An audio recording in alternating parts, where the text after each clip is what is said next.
नमस्कार। एक फिल्मी गाना है कि खुश है जमाना, आज पहली तारीख है। जी हाँ, पहली तारीख को तनख्वाह मिली होती है, जेबें भरी होती हैं, तो हर व्यक्ति खुश नजर आता है। लेकिन आज जुलाई की पहली तारीख है और जमाना खुश नहीं है, क्योंकि जुलाई का पहला दिन खुश नहीं कर रहा, बल्कि लोगों को जला रहा है। आपको, हमको जलाने को तो वैसे प्रचंड गर्मी भी जला रही है, लेकिन ये महंगाई की जो गर्मी है वो उसका क्या किया जाए। लेकिन महंगाई की जिस तपिश का मैं बात कर रहा हूं, उसकी आंच में आपकी जेब लगातार झुलस रही है। मैं सुमित अवस्थी हूं, आप इंडिया चाहता है देख रहे हैं। आज पब्लिक क्या देखना चाहती है, आज क्या है खबरों का असर, आपको बता दें। सबसे ज्यादा 51% इंडिया ये जानना चाहता है कि 1 जुलाई कैसे और ज्यादा महंगाई लेकर आई है। वहीं 16% इंडिया ये जानना चाहता है कि यूपी में विधानसभा चुनाव से 8 महीने पहले मुसलमानों के मन में क्या चल रहा है। जबकि 15% लोग महंगाई से जुड़ी हुई खबर जानना चाहते हैं कि कैसे उनकी आमदनी तो चवन्नी रह गई है, लेकिन खर्चा 1 रुपया और बढ़ चुका है। तो कोरोना ने सिर्फ जिंदगी ही नहीं, बल्कि लोगों की दाल रोटी पर आफत कर दी है। महंगाई तो यूं ही बेहिसाब बढ़ती जा रही है। उस पर से आज से कई चीजों पर बड़ी महंगाई को देखकर यही कहा जा सकता है कि 1 जुलाई से महंगाई और ज्यादा बढ़ गई है। और पर जोर है यहां पर। दिल्ली में इलाका आजमी, जयपुर में मनीष शर्मा और बेंगलुरु में पिंकी राज पुरोहितों ने लोगों के दर्द को साझा करने की कोशिश की, समझने की कोशिश की कि आखिरकार ये बढ़ती महंगाई कैसे उनकी जेब पर उल्टा असर डाल रही है। आपको इंडिया चाहता है कि ये एक्सक्लूसिव रिपोर्ट जरूर देखनी चाहिए।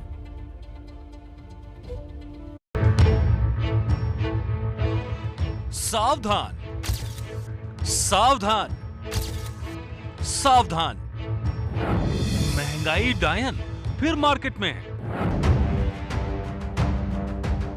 कभी दूध के पैकेट पर छपे दाम की शक्ल में, तो कभी दाल के पैकेट पर चढ़कर आपके घर आ रही है। कोई फायदा नहीं है, हमें तो नुकसान ही है। हमारा गाहक खराब होता है, हमारे ग्राहक को परेशानी होती है। कमाई तो बढ़ नहीं रही है, खर्चा बढ़ता जा रहा है। अब वो कहाँ से कंट्रोल करेंगे आम आदमी। खाना तो जो दुध है तो बेसिक चीज़ा बच्चों वास्ते, जे ही महंगाई करते रहेंगे तो बच्चे बंदा जिएगा किस तरह। पहले मार्केट जाते थे तो कोरोना आता था, अब महंगाई साथ आ रही है। आप सामान मंगाएंगे तो महंगाई घर में घुस आएगी। कोरोना की तरह वो दिखाई नहीं देगी। जो कॉमन यूज़ की चीज़ें हैं, डेली यूज़ की चीज़ें हैं, उन पर डेली रेट इंक्रीज हो रहे हैं, तो उससे हमारे बजट पे बहुत फ़र्क पड़ता है। तेल हो गया, घर का जो सामान होता है, आटा हो गया, चावल हो गया या दालें हो गई, सब महंगी हो गई है। जिस महंगाई को आप शिद्दत से महसूस करते हैं, अब सुनिए कि कैसे उसने आपकी जेब काट ली है। मेरे को तो लगता है जब ये ना विलोम शब्द सीख करके आए हैं, अपोजिट वर्ड, जो बोलना है ना उसको उल्टा ही करना है। पहले उन्होंने बोलता कि पेट्रोल हम सस्ता करेंगे, पेट्रोल देखो 100 से पार हो गया है। रिफाइंड तेल देखो 200 रुपये का पहुंच गया, 90 रुपये का आता था।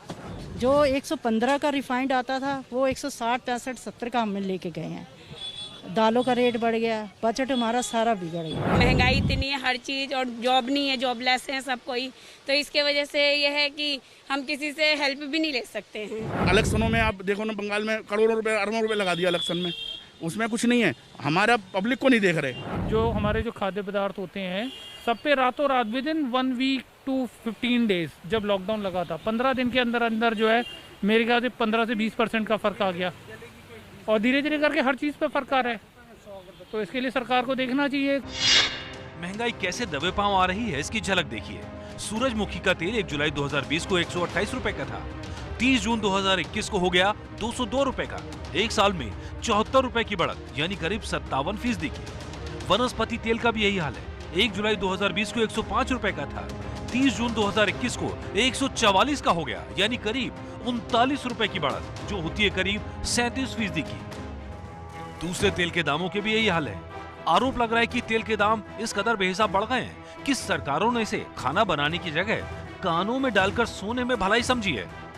लोग खाने के लिए मोहताज हैं, लेकिन ये केंद्र सरकार जो 2014 में नारा दिया करते थे कि बहुत हुआ महंगाई की मार, अब की बार बीजेपी सरकार, तो वो लोग नारा देने वाले आज लोग एसी में आराम फरमा रहे हैं।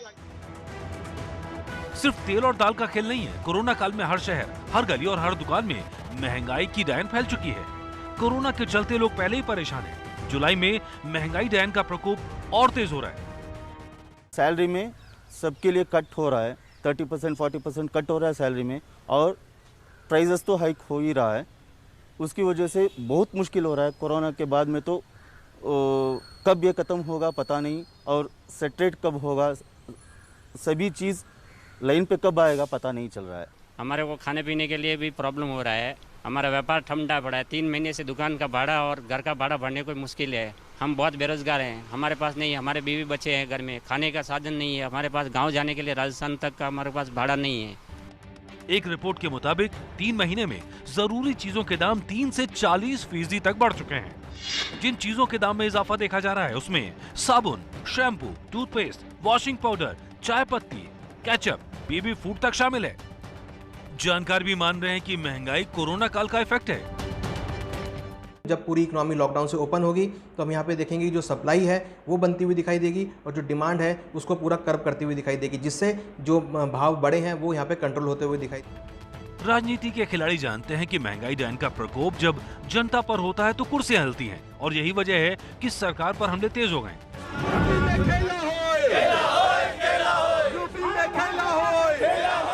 ये कानपुर की तस्वीरें, जहां समाजवादी पार्टी के कार्यकर्ता महंगाई के दम पर खेला हुई की उम्मीद में सड़कों पर उतरे हुए हैं। सबसे बड़ी महंगाई है, कोरोना के पेशेंटों को आप बचा नहीं पाए, ये स्थितियां आ गई कि आप उन्हें मुआवजा देने के लिए तैयार नहीं है, और इसलिए इस नारे के साथ हम जनता के बीच में आए हैं, यहाँ पे धरना दे रहे हैं। और उत्तर प्रदेश में ये खेला प्रारंभ हो चुका है, और निश्चित ही 2022 में आदरणीय राष्ट्रीय अध्यक्ष अखिलेश यादव जी के नेतृत्व में उत्तर प्रदेश में खेला होगा। आने वाले दिनों में जनता की इसी दर्द को उभारने के लिए विपक्षी दल हल्ला बोलने की तैयारी में है। वहीं सरकार की दिक्कत यह है कि कोरोना ने पूरी इकोनॉमी हिलाकर रख दी है। विकास के लिए अगर पैसा डालेंगे तो महंगाई भी दौड़ेगी। सवाल यह कि इसमें आम इंसान क्या करे, क्योंकि पहले ही कोरोना ने कमाई घटा दी है और अब महंगाई बची खुची कमाई में डांका डाल रही है। तो आम आदमी के लिए दूध महंगा, खाने का तेल महंगा, दाल महंगी, आने जाने का पेट्रोल डीजल महंगा, खाना बनाने वाली गैस भी महंगी, हर चीज पर छाई महंगाई आपकी जेब ढीली कर रही है। कुछ बेहद जरूरी चीजों के दाम एक साल में किस हद तक बढ़ चुके हैं, ये आपको याद दिला देते हैं। अमूल का दूध गोल्ड पैकेट पिछले साल जुलाई में 56 रुपए लीटर का था, आज 58 रुपए लीटर का है। अगर कोई परिवार महीने में 2 लीटर दूध का इस्तेमाल करता है, केवल 2 लीटर दूध का, तो पिछले साल उसको 3,360 रुपए का खर्च करना पड़ता था, लेकिन अब उसे 3,480 रुपए का खर्च करना होगा। यानी हर महीने 120 रुपए की बढ़त जेब पर आ चुकी है, वो असर जेब पर आया है।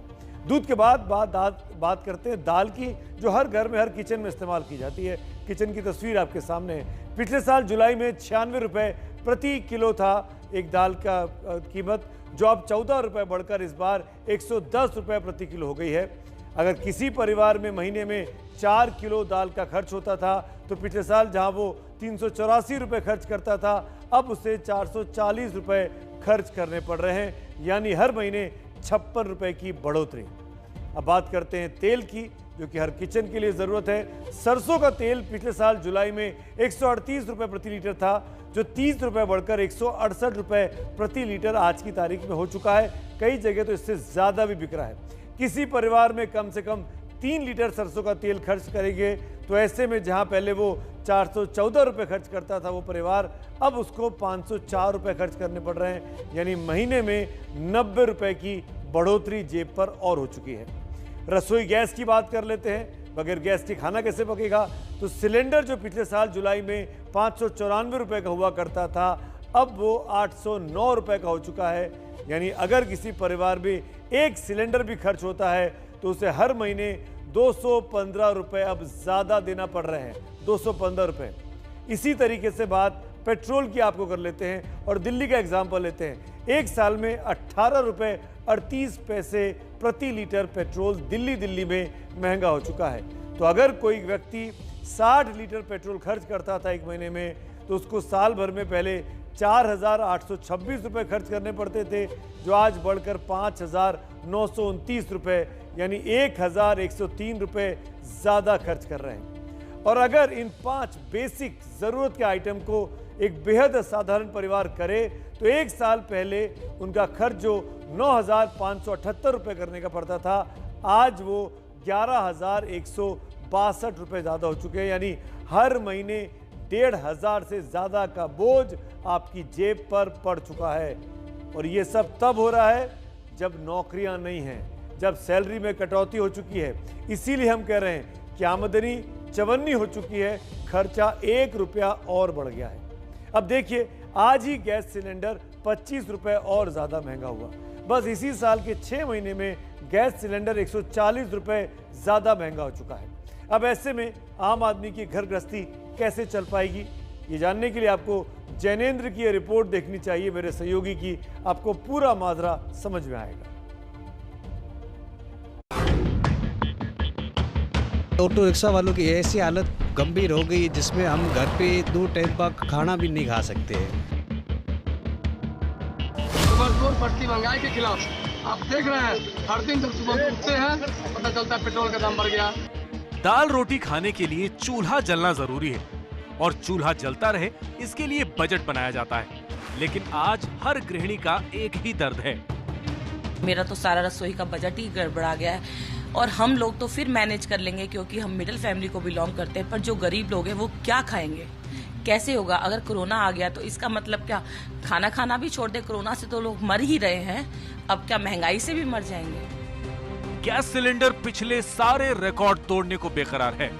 जुलाई 2020 में एक सिलेंडर का दाम था 594 रुपए। 30 जून 2021 को ये दाम पहुंच गए 809 रुपए प्रति सिलेंडर। एक साल में कीमतें 215 रुपए प्रति सिलेंडर बढ़ गई, यानी एक साल में सिलेंडर के दाम बढ़े 36%। जब काम धंधे ठप पड़े हों तो ये उछाल और तकलीफ दे रहा है। जितना फ्रूट्स के रेट नहीं है उतना तो पेट्रोल के ही हो गए हैं, तो महंगाई तो बहुत ज़्यादा ही आसमान छू रही है। पहले 1.18 लीटर मिलता था पेट्रोल 100 रुपये में, अब 1.02 लीटर मिलता है। तो ऐसे तो पता नहीं कितने महंगा हो जाएगा पेट्रोल आने वाले टाइम में। पहले एक महीने 1500 रुपये जाता था, अब 4000 रुपये आ रहा है। अभी पहले 100 का 1 लीटर आता था, वो भी नहीं आता। अभी 105 रुपये भरना पड़ा, मतलब 100 का 1 लीटर भी नहीं पड़ रहा है। मैं जो 100 का बाद 200 का भरने को जा रहा हूँ। अभी ऐसा करेगा तो 50 किलोमीटर गाड़ी चलेगी तो रख के चल के जाना पड़ेगा आगे, वही चल रहा है, नहीं परवड़ रहा है अभी कुछ। कांग्रेस पूछ रही है कि अंतर्राष्ट्रीय मार्केट के हिसाब से सिलेंडर के दाम तो घटने चाहिए थे, तो सरकार दाम बढ़ाकर जख्मों पर नमक क्यों छिड़क रही है? एक्सचेंज रेट 74 रुपए 35 पैसे पर है। सऊदी अरामको की रसोई गैस का दाम, जिससे कि हमारा दाम तय होता है, वो 587 रुपए से घटकर 523 रुपए पे आ गई है। उसके बाद भी जिस गैस के सिलेंडर का दाम 552 रुपए होना चाहिए था, वो आज 834 रुपए क्यों है? यहां पर मुनाफाखोरी कौन कर रहा है?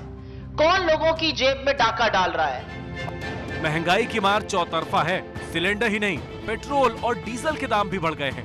देश के 11 राज्यों में पेट्रोल सेंचुरी लगा चुका है। इसके बाद भी पेट्रोल नॉट आउट खेले ही जा रहा है और घरों का बजट बिगाड़ता जा रहा है। मुंबई में आज पेट्रोल का दाम है 104 रुपए 90 पैसे।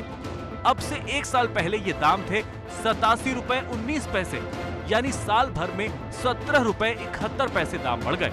मुंबई में 1 किलोमीटर कार चलाना अब 6.5 रुपए का पड़ता है।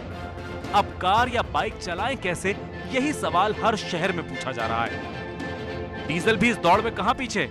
राजस्थान के जैसलमेर में डीजल ने भी शतक मार दिया है। लोग पूछ रहे हैं महंगाई के इस दौर में जिए तो जिए कैसे? तो हमारे पड़ोसी देशों में डीजल और पेट्रोल इतना सस्ता क्यों है? जब इलेक्शन होते हैं जब तक तो रेटें स्थिर रहती है, और जैसे ही इलेक्शन खत्म हो जाते हैं तो पेट्रोल डीजल के भाव बढ़ते रहते हैं। पेट्रोल डीजल के रेट बढ़ते हैं तो हर चीज की ढुलाई बढ़ जाती है, यानी हर चीज महंगी हो जाती है और गाड़ी चलाने वालों पर दोहरी मार पड़ती ही है। ये ऑटो रिक्शा वालों की ऐसी हालत गंभीर हो गई जिसमें हम घर पे 2 टाइम का खाना भी नहीं खा सकते हैं। और सवारी पैसेंजरों के वही रेट है, डीजल के भाव तेज हो रहे हैं। अब इसमें हम क्या करें क्या नहीं करें? ये तो मोदी सरकार को नमस्कार है जी। अब 60 साल में भी कांग्रेस सरकार में कभी पेट्रोल 60-70 से कभी डीजल ऊपर आया ही नहीं। अभी मोदी सरकार में 100 रुपये पार हो गया है। या तो फांसी लटक जाएंगे। या तो डीजल का भाव कम करो या मोदी का पोस्टर हटाओ, एक ही बात है। यही वजह है कि दरभंगा में टमटम मार्च निकालकर बढ़े हुए दामों का विरोध जताया गया।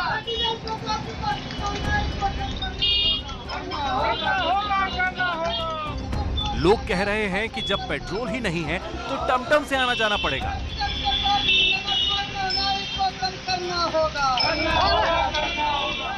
घर के बजट का नक्शा बदल गया है और लोग इस बात पर सिर खुजा रहे हैं कि लगातार छोटी होती चादर में अपने पैर कैसे समेटें। दरअसल पूरी कोशिश हमारी ये है इस कवरेज के जरिए कि आपको बता सके कि आम आदमी कितनी तकलीफ में इस वक्त जी रहा है। आप लोगों का दर्द समझ चुके होंगे, लोग समझ नहीं पा रहे हैं कि कैसे खर्च वो चलाएं। और ये भी सही है कि जो महंगाई छाई हुई है उसमें कमी होने के आसार बिल्कुल इस वक्त नहीं दिखाई देते हैं। रिजर्व बैंक ऑफ इंडिया ने अब तक के जो आंकड़े जारी किए हैं उनको आप जरा ध्यान से देखिए। 3 महीनों में देश की घरेलू बचत जो 2.2% गिर चुकी है। इसे आम भाषा में अगर आपको समझना होगा तो समझिए कि लोगों की घरेलू संपत्ति 47,000 करोड़ रुपए कम हो गई है, जो कि छोटी मोटी बचत से आया करती थी। यानी बचत के लिए घरों में आम व्यक्ति के पास पैसे नहीं हैं। बहुत मुश्किल में एक आम व्यक्ति इस वक्त अपना जीवन यापन कर पा रहा है। कोरोना के कारण लॉकडाउन लगा, जिसमें काम धंधे ठप पड़े हैं, लोगों की नौकरियां जा चुकी हैं। अब पेट पालने के लिए लोग बैंकों में जमा गाड़ी कमाई को बैंकों से बाहर निकाल रहे हैं, क्योंकि यहाँ भी उनका शोषण हो रहा है। कई बैंकों ने ट्रांजैक्शन पर आज से चार्जेस बढ़ा दिए हैं। यानी आप अपनी ही जमा किया हुआ पैसा अपने ही बैंक से जब बाहर निकालेंगे तो अगर आपने 5,000 रुपये निकाले तो 5,000 रुपये के अलावा कुछ और रुपए आपको बैंक को देने पड़ेंगे। उसको कहते हैं ट्रांजैक्शन चार्ज। देखिए मेरे सहयोगी मनीष शर्मा की रिपोर्ट। लोगों की जेब में लगातार हम डिमांड कर रहे हैं पैसे डालिए जिससे कि मांग बढ़े, लेकिन वो तो आपके कान पे जूं न रेंगने का काम कर रहा है। आज का सिनारियो देख के बार बार मन में आता है बहुत हुई महंगाई की मार, बस करो मोदी सरकार। नमक से लेकर तेल तक और दाल से लेकर रोटी तक, चूल्हे से लेकर चक्के तक सब महंगा हो गया, तो भला बैंक क्यों पीछे रहे? स्टेट बैंक ऑफ इंडिया ने जख्मों पर नमक छिड़कते हुए 1 जुलाई से अपने चार्ज बढ़ा दिए। अब 4 बार से ज्यादा कैश निकाला तो हर बार 15 रुपए दीजिए। चेक से पेमेंट करने की सोचेंगे तो वो भी महंगा हो गया है। 1 साल में सिर्फ 10 चेक फ्री होंगे, बाद में हर चेक का पैसा लगेगा। वैल्यू एडेड सर्विस के अब 15 की जगह 75 रुपए होंगे। रकम छोटी लगेगी पर एसबीआई के करीब 46 करोड़ ग्राहकों की जेब पर चपत जरूर लगेगी। महंगाई की इस लहर से टीवी, फ्रिज और एसी के दामों में भी गर्मी आ गई है। जयपुर के भूपेंद्र जैन गर्मी से बेबस होकर शोरूम पहुंचे तो दाम सुनकर पसीने छूट गए। 3 महीने में एसी के दाम 5 से 8% बढ़ गए। कोरोना महामारी की वजह से महंगाई लगातार बढ़ती जा रही है और ऊपर से पेट्रोल डीजल के दामों में इजाफा इसमें कोड़ में खाज का काम कर रहा है। अगर बात की जाए इलेक्ट्रॉनिक्स गुड्स की तो चाहे टेलीविजन हो, रेफ्रिजरेटर हो, एयर कंडीशनर हो, सबके दामों में पिछले कुछ महीनों में लगातार इजाफा देखा गया है। 2-3 महीने पहले आया था तो ये इन्होंने एस्टिमेट बताया था 52 अराउंड 53 के समथिंग, बट अभी मेरे को 56 का पड़ रहा है। ये 4,000 रुपए आपको एक्स्ट्रा। Yes, expensive. ग्राहक तो परेशान है, कारोबारियों के होश भी फाख्ता है। लोगों के बिगड़े बजट से बिक्री 15 से 20% घट गई। बिजनेस 2 महीने पहले बन रहा था, 2-2.5 महीने ये बन रहा है, 20% डाउन हो गया था। इसके बाद भी अंदर जो मोमेंटम होता है ना सेल का, वो भी नहीं बन रहा है। वो कस्टमर एक बार मेंटेलिटी है ना उसकी, वो इस सदमे से उबर नहीं पा रहा है। कोरोना से सप्लाई चेन बाधित हुई है, उस पर ढुलाई बढ़ गई है, लेकिन सबसे बढ़कर सामान की लागत ही बढ़ गई है। जैसे एसी में कॉपर की लागत बढ़ी तो दाम बढ़ने तय हो गए। ऊपर से सरकार के टैक्सों ने कारोबार की कमर तोड़ दी। ये पिछले 1 साल के अंदर में मेटल का कोई ले लीजिए, आप कॉपर ले लीजिए, एल्युमिनियम ले लीजिए, चाहे प्लास्टिक ले लीजिए, जहाँ पहले फैक्ट्री 24 घंटे चला करती थी वो फैक्ट्री अब 8 घंटे चलती है। कोरोना के अंदर में स्टाफ का लिमिटेशंस का भी ध्यान रखना पड़ता है, तो निश्चित रूप से प्रोडक्शन कॉस्ट भी बढ़ी है और यही मुख्य मुद्दा है कि प्राइसेज में लगभग 5 से 7% की वृद्धि हुई। ऐसा लग रहा है कि जुलाई के महीने में हर तरफ से जेब काटे जाने की तैयारी हो रही है। कमाई पर तो टैक्स देते ही हैं, महंगाई बची खुची कमाई को भी खाने को बेकरार नजर आ रही है। इंसान की आमदनी 98 और खर्चा रुपया कभी नहीं होना चाहिए, यानी खर्च हमेशा आमदनी से कम ही होना चाहिए। पर कोरोना काल में महंगाई के वार से लग रहा है कि जैसे आमदनी चवन्नी हो रही है और खर्चा रुपया को भी पार कर चुका लगातार जा रहा है। अजीम प्रेमजी यूनिवर्सिटी की रिसर्च के मुताबिक कोरोना काल में 23 करोड़ लोग गरीबी रेखा के नीचे और आ चुके हैं। Centre for monitoring Indian economy यानी CMIE के मुताबिक आज यानी 1 जुलाई 2021 को बेरोजगारी दर 9.2% हो चुकी है। CMIE के मुताबिक जनवरी से मई के बीच देश में 2 करोड़ 53 लाख लोग और बेरोजगार हो चुके हैं। इस बेरोजगारी का, इस महंगाई का, इस खराब माली हालत का ठीकरा कोरोना के सिर फोड़ा जाता है। ये बिल्कुल सही है कि कोरोना ने देश की अर्थव्यवस्था को बिगाड़ कर रख दिया है, लेकिन ये भी सही है कि इस दौरान पैसे वाले और ज्यादा अमीर होते चले गए हैं। इस साल की फोर्ब्स वर्ल्ड बिलियनियर लिस्ट बताती है कि पिछले साल हिंदुस्तान में 102 अरबपति थे, जो इस साल बढ़कर 140 हो गए हैं। यानी अमीर और अमीर हो चुके हैं, गरीब और गरीब हो चुके हैं, मध्यम वर्ग भी गरीब होता जा रहा है। पिछले साल इन अमीरों की संपत्ति 23,34,000 करोड़ की थी, जो इस साल करीब दोगुना बढ़कर 44,44,000 करोड़ रुपए हो चुकी है। और दूसरी तरफ आम आदमी की सालाना आमदनी घट चुकी है। आमदनी का सीधा नाता रोजगार से है। जब हाथ में काम नहीं होगा तो जेब खाली होगी, और आज जिनकी नौकरियां चली गई हैं उनका यही हाल है। लेकिन राजनीति करने वाले इस पर भी अपनी थोथी दलील देने से बाज नहीं आते। मुंबई से मेरे सहयोगी राजेश त्रिपाठी की रिपोर्ट। ये पहले माया नगरी में शूटिंग किया करते थे। इसमें बहुत सारी प्रॉब्लम गई है, और मैं इसके पहले शूटिंग करता था, वो सब बंद हो गया है, जिसकी वजह से सब स्विगी ज्वाइन करना पड़ रहा है। ये पहले इंश्योरेंस में काम किया करते थे। सर मैं इंश्योरेंस प्रोफेशनल हूँ, इंश्योरेंस का काम करता, मतलब हाईली क्वालिफाइड भी और इंश्योरेंस प्रोफेशनल भी हूँ। लेकिन अभी लोगों का खाने की दिक्कत है, तो इन्वेस्ट कहाँ से करेंगे और पैसा भरेंगे कहाँ से? मेरे बहुत सारे क्लाइंट ने पैसा भरा नहीं है, बोलते नहीं है तो भरेंगे कैसे? ये पहले होटल मैनेजर थे।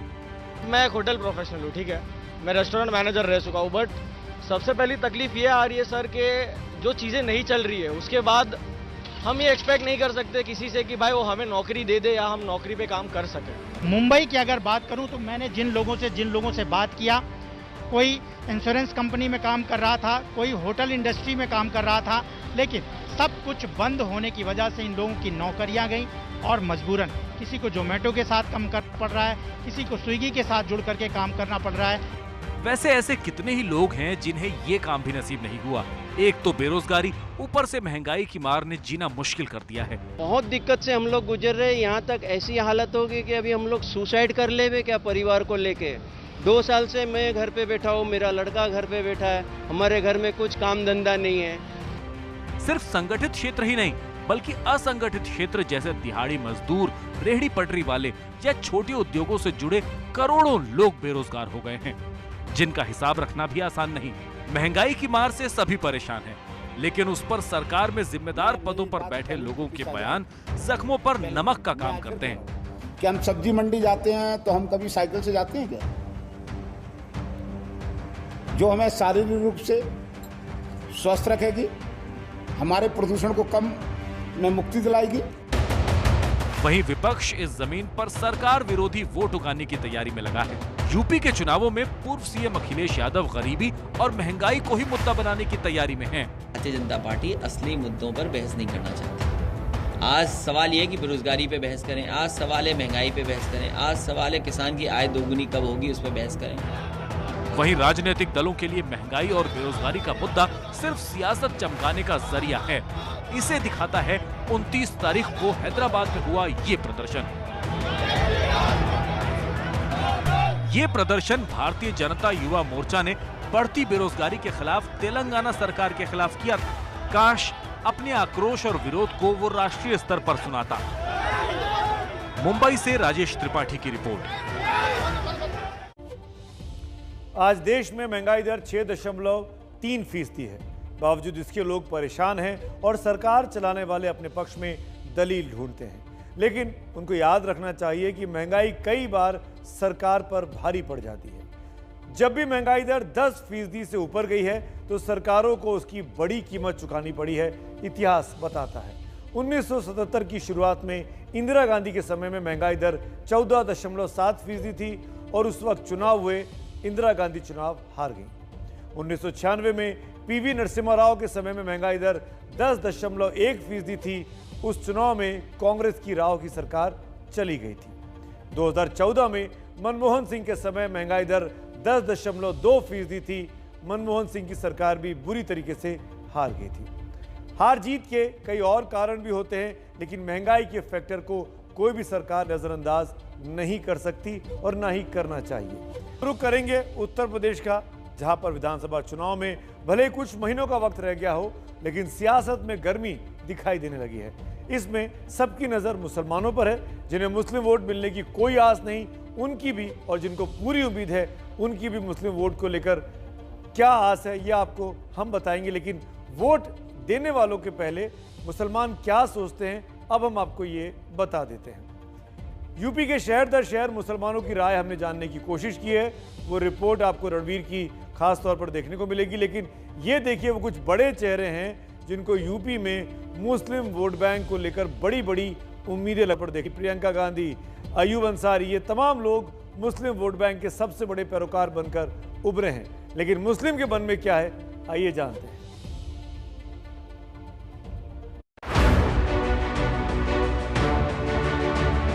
उत्तर प्रदेश आज केंद्र की माननीय श्री नरेंद्र मोदी जी के नेतृत्व की सरकार की राह पर सबका साथ और सबके विकास की राह पर चलेगी।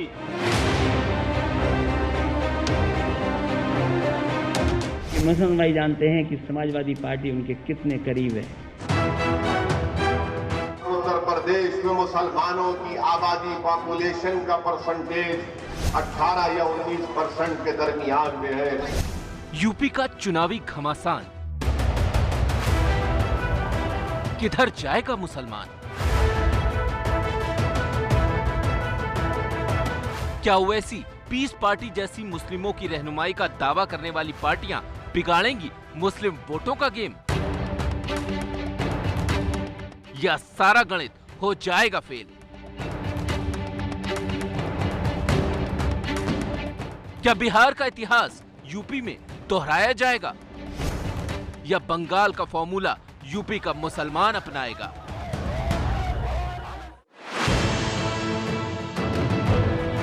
मुसलमान बेरोजगार मर रहे हैं, ना उनके लिए कोई पढ़ाई का लिखाई, ना बच्चे गरीब हैं, यहाँ मर रहे हैं वहाँ मर रहे हैं, कोई मतलब ही नहीं है। कोई सरकार आ जाए, करना तो किसी की कुछ है नहीं। इलेक्शन के टाइम में कुछ बोलती है, अब बाद में कुछ बोलती है। क्या कभी किसी ने बात करने की कोशिश की, हमारे मसाइल समझने की कोशिश की? चुनाव जैसे जैसे करीब आ रहा है, वैसे वैसे इस बात का हिसाब लगाया जा रहा है कि मुस्लिम वोट किसकी तरफ जाएगा। एबीपी न्यूज ने यूपी के 3 शहरों में मुस्लिमों का मन टटोलने की कोशिश की। जब चुनाव हो जाता है तो उसके बाद वो वादे खाली ठंडे बस्ते में डाल दिए जाते हैं। अब फिर मुसलमानों के जो प्रतिनिधि लोग हैं, जो बड़े उलमा लोग हैं या जो मानिन लोग हैं, वो फिर मंत्रालय जा के थक जाते हैं और फिर ये सोचते हैं कि अब मेरा भला होने वाला नहीं है। जो पार्टियां मुसलमानों के वोट का दावा करती हैं, क्या मुसलमानों का वोट हमें मिलेगा, उन्हीं ने भी हमेशा मुसलमानों को लड़वाया है। मुसलमानों को दिया कुछ नहीं है किसी ने। 2-4 मंत्री बना देना मसले का हल नहीं है। चाहे कांग्रेस हो, सपा हो, बीजेपी हो, सब लोग यूज करना चाहता है मुसलमान को, केवल बस वोट चाहिए उनको। आम मुसलमानों को भी ये बात पता है कि वोट के लिए उनका इस्तेमाल होता है, लेकिन इसके बावजूद हर चुनाव में यही पैटर्न चलता रहता है। वजह है बीजेपी को हराने का मुस्लिमों का एजेंडा।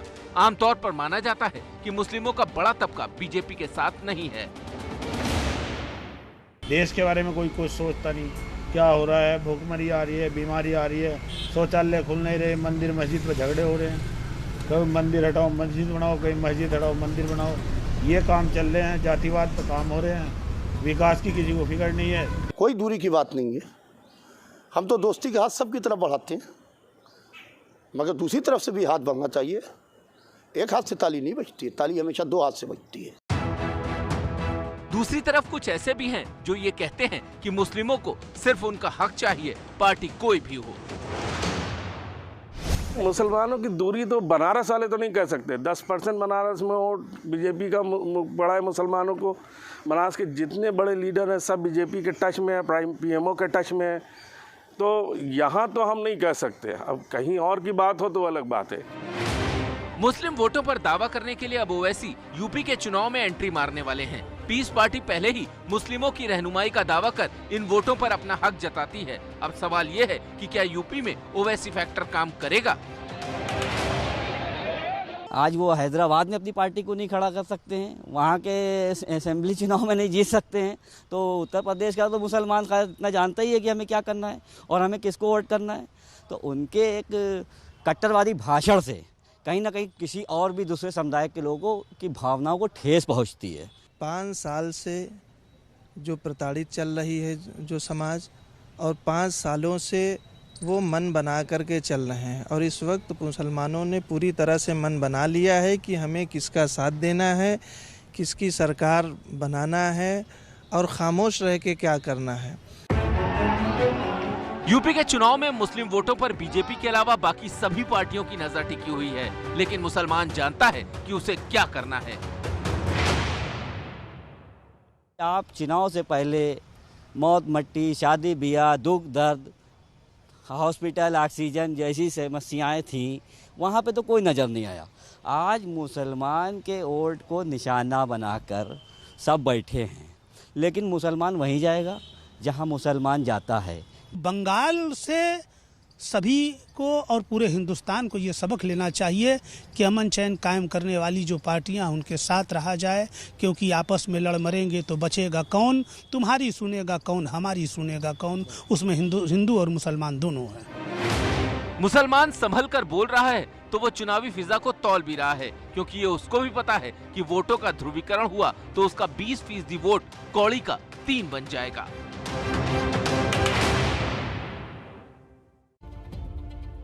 दरअसल पिछले 3 दशकों से मुस्लिम वोटों के बारे में यही मान्यता है कि जो बीजेपी को हराएगा मुस्लिम उसके ही पाले में जाएगा। बस सारी पार्टियां इसी गुड़ा भाग में उलझी हैं कि वो कौन सा समीकरण बनाएं कि मुस्लिम वोट उनके पाले में आ जाए। समझिए इस बात को। समाजवादी पार्टी का फॉर्मूला बहुत साफ है, MY फॉर्मूला, यानी मुस्लिम यादव वोटों का गठजोड़, जो कि मुलायम सिंह यादव के समय से लगातार चलता आया और बहुत हद तक उनके पक्ष में भी रहा।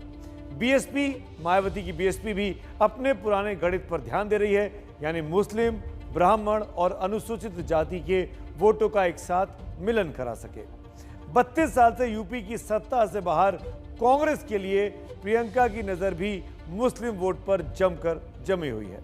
और अगर ओवैसी की बात करें तो वो ओम प्रकाश राजभर के साथ गठबंधन कर चुनाव में उतरने का ऐलान कर चुके हैं। इनका ध्यान भी इसी वोट बैंक पर है। पीस पार्टी हर बार की तरह इस बार भी मुस्लिम वोटों के ही सहारे है। पार्टी की कोशिश किसी ऐसी पार्टी से गठबंधन करने की होगी जिसके वोटर मिलाकर कुछ सीटों में उसकी बात बन जाए, ताकि वो नेगोशिएटिंग पावर की स्थिति में आ सके। भले ही पार्टियां कितनी गणित बिठा लें, लेकिन मुसलमान भी जानते हैं कि अकेले उनके वोट से किसी भी पार्टी को सत्ता में नहीं लाया जा सकता। लेकिन उनके नाम और उनसे जुड़े मुद्दों पर यूपी की राजनीति तेजी से अब सुलगने लगी है। देखिए लखनऊ से मेरे सहयोगी रणवीर की ये खास रिपोर्ट।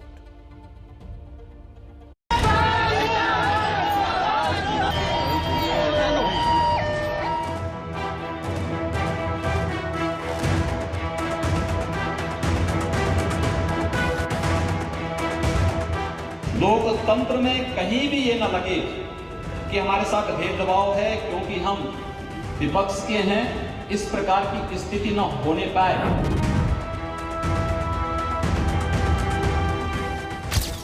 यूपी की 73 विधानसभा सीटों पर 30% से ज्यादा मुस्लिम, 70 सीटों पर 20 से 30% वोट मुसलमानों के। तो जिसका वोट 143 सीटों पर असर डालता हो उसके लिए राजनीति तो होगी। इसीलिए हैदराबाद वाले ओवैसी ने भी 100 सीटों पर डेरा डाल दिया है। आने वाले 2022 के असेंबली चुनाव में हम 100 असेंबली सीट पर इंतखाबात में हिस्सा लेंगे। हमने लोगों से एप्लीकेशन लेना भी शुरू कर दिया। 80 के दशक तक मुसलमान कांग्रेस के हाथ पर मोहर लगाता रहा, लेकिन 1989 में जनता दल के जरिए वो धीरे से मुलायम के साथ आ गया, क्योंकि मुलायम ने बाबरी मस्जिद की हिफाजत के लिए ऐसा इंतजाम किया था कि परिंदा भी पर नहीं मार सके। लेकिन यूपी के मुसलमानों का एजेंडा बिल्कुल साफ रहा कि जो बीजेपी को हराएगा वो मुस्लिम वोट पाएगा। इसीलिए कभी मौलाना कहलाने वाले मुलायम सिंह को भी मुसलमानों का वोट नहीं मिला। जब 2009 में कल्याण सिंह को उन्होंने अपनी पार्टी में ले लिया, तब मुसलमानों ने कांग्रेस को लोकसभा में 22 सीटें दे दी थी। इसीलिए सभी गैर बीजेपी पार्टियां ये दिखाना चाहती हैं कि बीजेपी से लड़ना उनको ही आता है। प्रदेश के खासकर अल्पसंख्यक समाज के लोगों को अपना एक तरफा वोट सपा को न देकर केवल अपनी एकमात्र हितैषी पार्टी बहुजन समाज पार्टी को ही देना है। कम से कम मुसलमान भाइयों को जो उत्तर प्रदेश की सरकार की योजनाएं हैं उनमें कम से कम 20% का सीधा सीधा लाभ पहुंचाने का काम करें।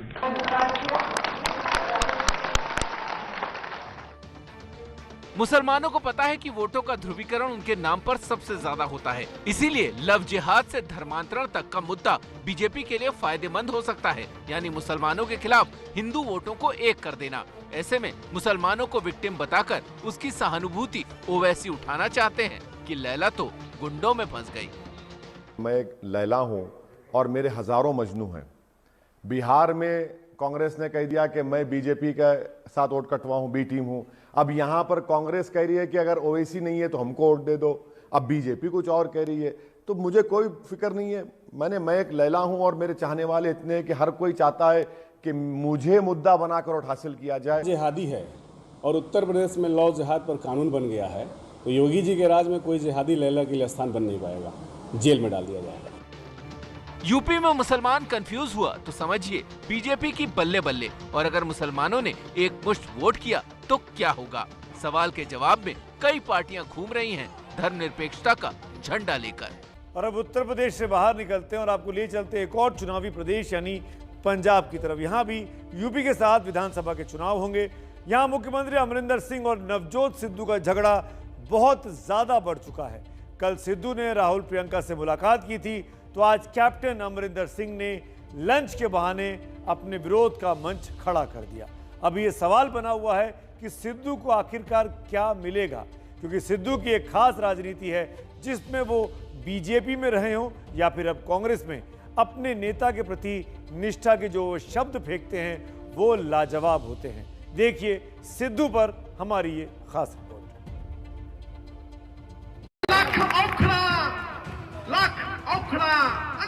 तूफान खेल के कोई लाली भाई वर्गा सिंह बड़ा रोको, ठोको ठोको गाड़ी ठोको, मौके पे चौका मारो, मौके पे चौका मारो, लोहा गर्म है। ये अदा है cricketer, entertainer, politician Navjot Singh Sidhu की। साथ हैं तो जमकर ताली ठोकते हैं, साथ नहीं है तो ताली गाली का भेद नहीं रह जाता। हमारे पास दूल्हा भी है और बारात भी है, और दूसरी तरफ आगे आगे मनमोहन सिंह, पीछे चोरों की बारात है। मोदी जी उस दुल्हन की तरह हैं जो रोटी कम बेलती है और चूड़ियां ज्यादा खनकाती है, ताकि मोहल्ले वालों को ये पता चले कि वो काम कर रहे हैं। 13 साल तक बीजेपी में रहे नवजोत सिंह सिद्धू फिर कांग्रेस में आए। 2014 में अरुण जेटली के चक्कर में अमृतसर से टिकट कट गया, जबकि 10 साल तक वहां से सांसद रहे। सिद्धू मन महसूस कर बीजेपी में बने तो रहे, लेकिन शेर व शायरी से दर्द छलकाते रहे। उन्हें यह फिक्र है हरदम नई तर्जे जफा क्या है, हमें भी शौक है देखें सितम की इंतहा क्या है। गुनाहगारों में शामिल हैं, गुनाहों से नहीं वाकिफ, सितम करते हैं वो, खुदा जाने खता क्या है। सिद्धू 5 साल पहले कांग्रेस में आ गए। अपने ही कैप्टन के खिलाफ चंडीगढ़ से दिल्ली तक मोर्चा खोल दिया। जब बीजेपी में थे तब भी अकाली दल से उनकी बनी नहीं, वो खटास आज भी दिखती है। नवजोत सिंह सिद्धू एक मिसगाइडेड मसाइल है जिहदा कोई कंट्रोल नहीं है। किते मर्जी डायरेक्शन हो सकती है, किते मर्जी वज सकती है, अपने ते ही वज सकती है। सिद्धू ने सुखबीर के आरोपों से इनकार कर दिया। वास्तव में सिद्धू बहुत अच्छे से जानते हैं कि जो बॉस है उसके लिए कैसे अच्छी अच्छी बातें की जाती हैं। एक तरफ गुजरात कंगाल पड़ा था, बेहाल पड़ा था, मोदी सर का हाथ लगा, पारस का हाथ लग गया। आज खुशहाल पड़ा है, माला माल पड़ा है, क्योंकि आकाश की कोई सीमा नहीं, पृथ्वी का कोई तोल नहीं, साधु की कोई जात नहीं, पारस और सोनिया जी का कोई तोल नहीं, कोई मोल नहीं। और जब बात ना बने तो भाषा की मर्यादा को भी भूल जाना। ये देखो टाइम मैगजीन के फ्रंट पेज पे मोदी का कितना चमत्कार छपा है, इंडियाज डिवाइडर इन चीफ। देखा, मैं पहला कहता हूं लायर इन चीफ, फिर कहता हूं डिवाइडर इन चीफ, और फिर कहता हूं अंबानी, अडानी और पूंजीपतियों का बिजनेस मैनेजर इन चीफ। राजनीति में कोई जीतेगा कोई हारेगा, लेकिन जिंदगी की जंग में हर किसी का जीतना जरूरी है। आज कोरोना के मामले कम हुए हैं, खत्म नहीं हुए हैं। ऐसे में आप अपनी हिफाजत खुद कीजिए, वैक्सीन लगवाइए और हाँ, मास्क हर वक्त पहने रहिए, यही रक्षा कवच है। एबीपी न्यूज़ #मास्कअपइंडिया नाम की मुहिम लगातार बीते कई हफ्तों से चलाता आ रहा है, ताकि आप जैसे लोगों को हम प्रेरित कर सकें, समझा सकें। आप भी अपनी मास्क वाली सेल्फी ऐसे ही भेजिए, ताकि आपकी तस्वीर को दिखाकर हम दूसरों को कहें कि मास्क पहनिए, सेल्फी लीजिए, हमको भेजिए और मास्क पहने रहने का प्रण कर रखिए। और अब रोज़ की तरह बात उस शब्द की जिसको आज सुबह सबसे पहले मैंने ट्वीट किया, और वो शब्द है छाँव। इस शब्द के लिए 2 चुने हुए संदेश अब आप तक पहुंचा दें। इकबाल सिंह अरोड़ा ने पोस्ट किया है, माँ आंचल की छाँव तनिक दे दो, बाहर जेठ की तपती धूप घनी है। अगला संदेश हेमंत मित्तल का है, अजीब किस्सा है, लोगों का शहर बसाकर गांव ढूंढते हैं, अजीब पागल हैं, हाथ में कुल्हाड़ी लेकर छाँव ढूंढते हैं। तपती दोपहरी में बाहर निकले इंसान को क्या चाहिए? छाँव। दोपहरी मौसम की हो तो पेड़ छाँव देता है, दोपहरी जिंदगी में आ जाए तो आपके अपने छाँव बनकर आपके लिए खड़े हो जाते हैं। छाँव हम सबको ताप से बचाती है, कभी वो माँ के आंचल से मिल जाती है, तो कभी आपको दिलो जान से चाहने वाले की जुल्फे ही आपके लिए छाँव बन जाती है।